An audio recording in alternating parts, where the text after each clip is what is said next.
اور پوری مسلم دنیا کو اٹھا کے دیکھ لو، جہاں جہاں مسلمانوں نے تحریک مزاحمت لڑی ہے اس دور میں، امام شامل سینٹرل ایشیا میں، ایشیا وسطی میں، کاکیشیس میں امام شامل مزاحمت کر رہے ہیں. ہندوستان کے مسلمانوں نے جنگ آزادی لڑی. سینٹرل ایشیا کے پورے مسلمان، سمرقند، بخارا، تاجکستان، ازبکستان اٹھا کے دیکھ لو. خلافت عثمانیہ اس زمانے میں سکھ مین آف یورپ کہلاتے تھے. خلافت عثمانیہ آہستہ آہستہ ٹوٹتی جا رہی تھی. پوری امت پہ زوال تھا.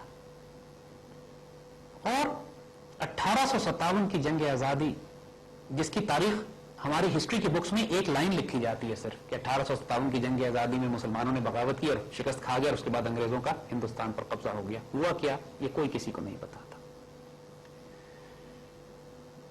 انگریز جو آج اپنے آپ کو دنیا میں لبرٹی، فریٹرنیٹی، ڈیموکریسی کے علم بردار بنے پھرتے ہیں، پوری دنیا کی مغربی تہذیب، اپنی ثقافت، اپنی تہذیب ان سے لینے کی بات کرتے ہیں، وہی بات کہ 1757 سے 1857 اور پھر اس کے بعد وہ جو 90 سال ہندوستان میں انہوں نے گزارے، جو ظلم و ستم انہوں نے برپا کیا ہے، 1000 سالہ مسلمان تاریخ کے نام و نشان مٹا دیے انہوں نے. سوچتے ہو 1000 سال ہم نے حکومت کی تھی ہندوستان پر، اس تہذیب کا نام و نشان تقریباً مٹا دیا انہوں نے. مغل خاندان جو حکومت کیا کرتا تھا ہندوستان پر، سوچتے نہیں ہو مغل خاندان گیا کہاں؟ 1857 کے بعد کسی کتاب میں کسی جگہ کوئی ذکر نہیں ملتا کہ مغل گئے کدھر. وہ جو ہندوستان پر سبھی حکومت کرتے آئے وہ چلے کہاں گئے؟ ایک ایک بچہ مار دیا ان کا. تمام مغل شہزادے شاہی خاندان سے دور سے بھی جس کا تعلق تھا، ان کو اذیتیں دے کے، دردناک تکلیفیں دے کے سولی چڑھا دیا گیا. ان کی عورتوں کو بازاروں میں بیچ دیا گیا. اس خاندان کی جڑ نکال دی.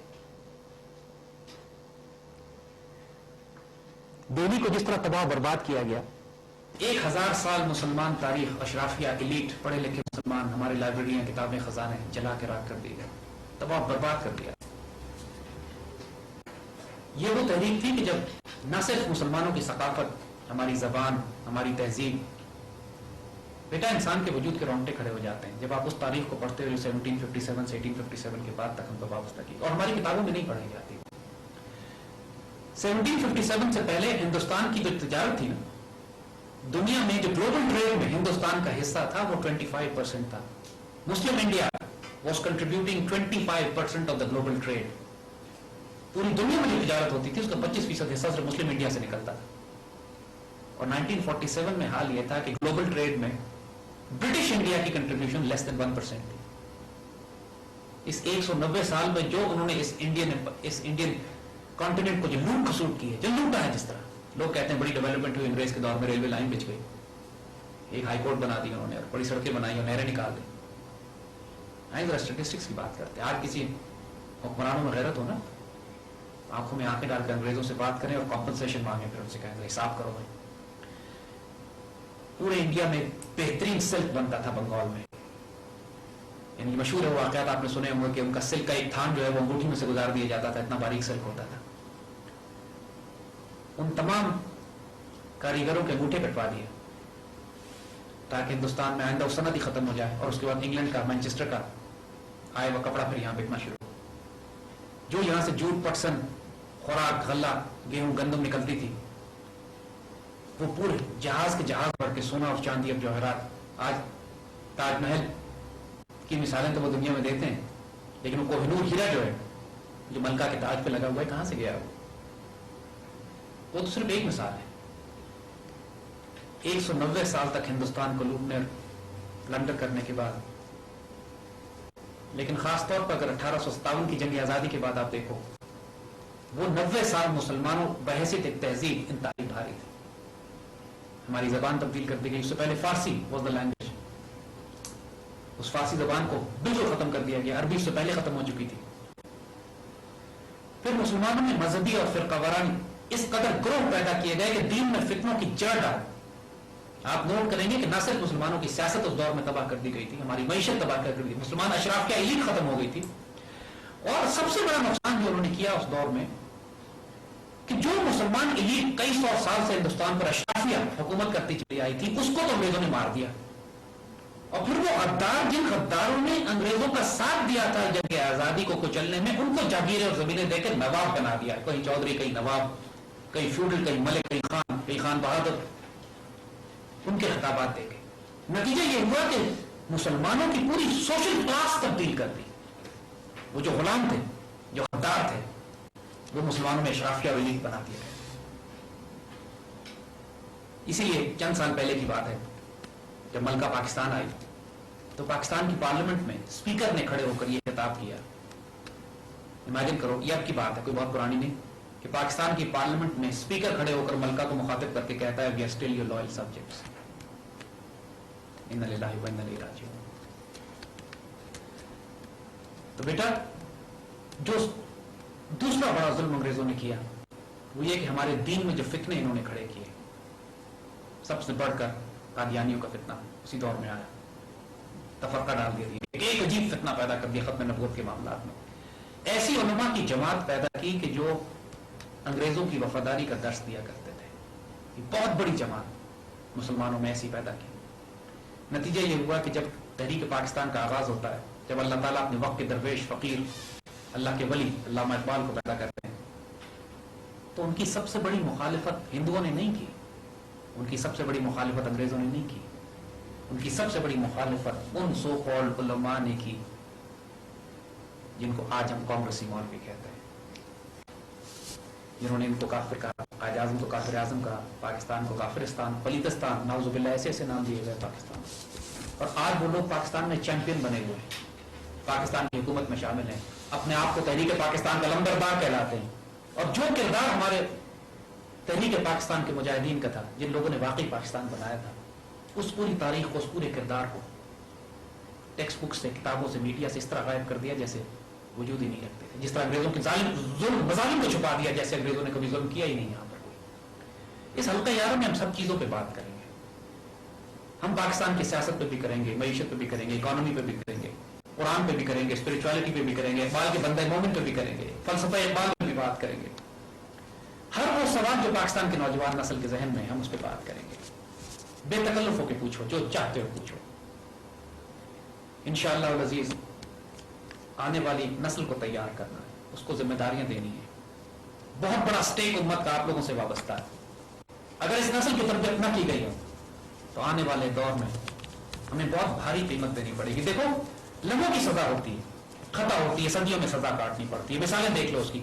نواب سراج الدولہ کے ساتھ ایک غدار تھا، میر جعفر. اس نے انگریزوں کے ساتھ ساز باز کر کے اس وقتی اس فائدے کے لیے کہ نواب کے بعد میں سب نواب بن جاؤں گا بنگال کا، کتنا ایسا بنگال رہا، چند سال بعد اس کے بعد اس کو مار پیٹ کے پھینک دیا انہوں نے. لیکن وہ لوگوں کی خطا ہوتی ہے، لیکن اس کی سزا ہم نے کم از کم 200 سال کاٹی. ہمیں 200 سال کی غلامی برداشت کرنی پڑی. ٹیپو سلطان، میر صادق اس کے پاس تھا. اقبال نے وہ شعر کہا ہے نا، جعفر از بنگال صادق از دکن، ننگے ملت ننگے قوم ننگے دین. ان کو قیامت تک کے لیے لعنت ہو گئی ان کے اوپر. لیکن ہمیں کبھی بھی کسی نے باہر سے نقصان نہیں پہنچا ہے. ہمیں ہمیشہ نقصان ہمارے اندر کے غداروں نے پہنچا ہے. کبھی علماء کی شکل میں آتے، علماء سو، بدترین بدکار وقت کے، جن کے بارے میں حضور نے فرمایا، جس کا مفہوم ہے کہ فتنے ان سے اٹھتے ہیں، انہی میں داخل ہو جاتے ہیں. اور وہ آسمان کے نیچے کائنات کی اللہ کی مخلوق میں سب سے ناپاک و پلیت لوگ ہوتے ہیں، وہ لوگ جو علماء سو ہوتے ہیں. مگر اللہ تعالیٰ کی رحمت یہ ہے کہ ہر دور میں علماء حق بھی پیدا کرتا ہے، جو ہمیشہ اپنے دین کی آبرو بچانے کے لیے اسٹینڈ لیتے ہیں. مگر انگریزوں کے جو بڑے بڑے فتنے وہ ہمارے درمیان چھوڑ کے گئے، آج بھی ان کے اثرات باقی ہیں. پاکستان میں آج بھی وہی انگریزوں کا نظام ہے. ہمارا جوڈیشل سسٹم، ہمارا پولیٹیکل سسٹم، ہمارا اکنامک سسٹم وہی کلاس مولویوں کی جو انگریزوں نے تیار کی تھی، جو کانگریسی مولوی تھے، جو اعلان کرتے ہیں پاکستان کی پارلیمنٹ میں کہ ہم پاکستان بنانے کے گناہ میں شامل نہیں تھے. نعوذ باللہ. آج بھی ہماری سیاست میں، ہمارے اقتدار میں وزارتیں لیتے ہیں اور کھل کے اعلان کرتے ہیں کہ ہم پاکستان بنانے کے گناہ میں شامل نہیں تھے. انا للہ و انا الیہ راجعون. ان تمام موضوعات پہ ہم بات کریں گے. جو آپ کے سوالات ہوں، جس حوالے سے ہوں. بیٹا، اس پاکستان کے بارے میں کچھ باتیں یاد رکھنا، کچھ فیکٹس، کچھ ایسی حقیقتیں ازلیت بھی ہم آپ کو بتا دیں. یہ پاکستان اللہ کے رازوں میں سے ایک راز ہے. محترم اشفاق احمد صاحب فرماتے ہیں کہ یہ پاکستان اللہ تعالیٰ نے صالح علیہ السلام کی